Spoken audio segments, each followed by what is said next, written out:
Assalamualaikum warahmatullahi wabarakatuh. Perkenalkan kami dari kelompok 1, kelas B, jurusan Farmasi, Universitas Islam Negeri Alauddin Makassar.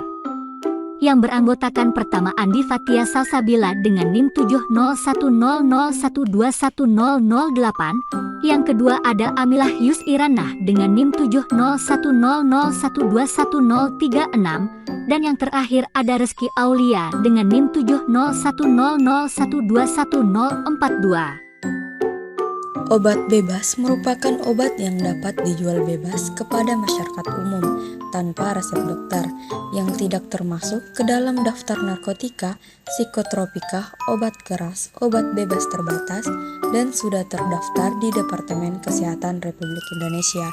Obat bebas sendiri ditandai dengan bulatan berwarna hijau dengan garis tepi warna hitam pada penandaannya. Adapun obat bebas terbatas merupakan obat keras yang dapat diserahkan pemakaiannya tanpa resep dokter bila penyerahannya memenuhi persyaratan. Obat bebas terbatas ditandai dengan bulatan berwarna biru dengan tepian berwarna hitam. Obat keras merupakan obat yang hanya boleh dibeli menggunakan resep dokter, sebab konsumsi obat keras harus diperhatikan karena dapat menyebabkan kerusakan pada tubuh ataupun ketergantungan. Penggolongan obat keras juga diberikan pada obat-obatan baru, sebelum pada akhirnya Kementerian Kesehatan Republik Indonesia menyatakan bahwa obat tidak membahayakan manusia. Penandaan obat keras ditandai dengan lingkaran bulatan warna merah dengan garis tepi berwarna hitam dengan huruf K yang menyentuh garis tepi. Golongan narkotika merupakan obat atau zat yang dapat menyebabkan penurunan ataupun perubahan kesadaran, mengurangi sampai menghilangkan rasa nyeri, dan dapat menimbulkan ketergantungan tergantung dari golongan narkotika yang digunakan, di mana obat narkotika terbagi menjadi 3 golongan. Narkotika golongan pertama digunakan untuk kepentingan ilmu pengetahuan dan tidak boleh diproduksi. Adapun narkotika golongan kedua dan ketiga merupakan narkotika untuk kepentingan pelayanan kesehatan dan distribusinya diatur oleh pemerintah. Penandaan narkotika ditandai dengan palang medali merah dengan lingkaran berwarna merah dan dasar putih. Penggolongan obat berdasarkan jenisnya yang terakhir yaitu obat psikotropika, di mana obat psikotropika penandaan yang digunakannya sama dengan obat keras, yaitu lingkaran bulat berwarna merah dengan huruf K berwarna hitam yang menyentuh garis tepi yang berwarna hitam pula. Obat psikotropika ini bukan merupakan obat narkotika, akan tetapi berkhasiat pada sistem saraf pusat dengan menyebabkan perubahan mental dan perilaku.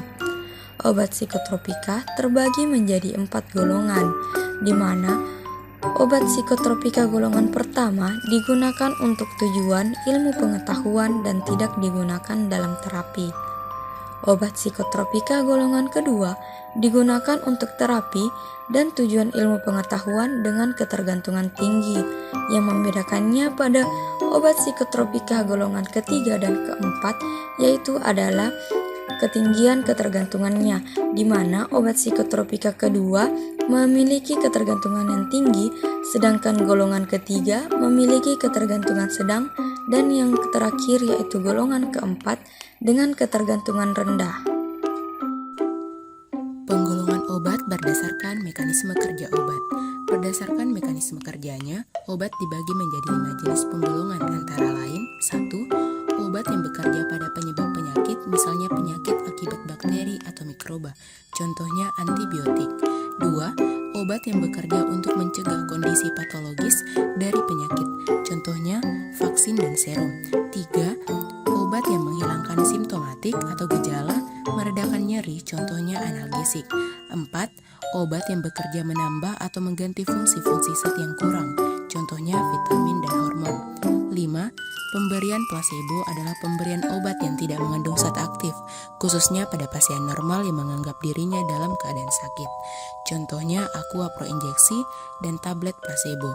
Selain itu, dapat dibedakan berdasarkan tujuan penggunaannya, seperti obat antihipertensi, kardiak, diuretik, hipnotik, dan sedatif. Penggolongan obat berdasarkan tempat pemakaian dibagi menjadi 2 golongan. Yang pertama, obat dalam. Obat dalam yaitu obat-obatan yang dikonsumsi per oral. Contohnya, tablet antibiotik dan paracetamol tablet. Yang kedua, obat luar. Obat luar yaitu obat-obatan yang dipakai secara topikal atau tubuh bagian luar. Contohnya, sulfur dan lain-lain. Penggolongan obat berdasarkan cara pemakaian dibagi menjadi beberapa bagian, seperti pertama yaitu oral, obat yang dikonsumsi melalui mulut ke dalam saluran cerna, contoh tablet, kapsul, serbuk. Kedua yaitu rektal, obat yang dipakai melalui rektum, biasanya digunakan pada pasien yang tidak bisa menelan, pingsan, atau menghendaki efek cepat dan terhindar dari pengaruh pH lambung, FeV di hati, maupun enzim-enzim di dalam tubuh. Ketiga yaitu sublingual, obat yang diletakkan di bawah lidah masuk ke pembuluh darah, efeknya lebih cepat. Contoh obat hipertensi, tablet hisap, hormon-hormon. Keempat yaitu parenteral, obat yang disuntikkan melalui kulit ke aliran darah baik secara intravena, subkutan, intramuskular, intrakardial, dan terakhir yaitu langsung ke organ, contoh intrakardial ataupun melalui selaput perut, contoh intraperitoneal.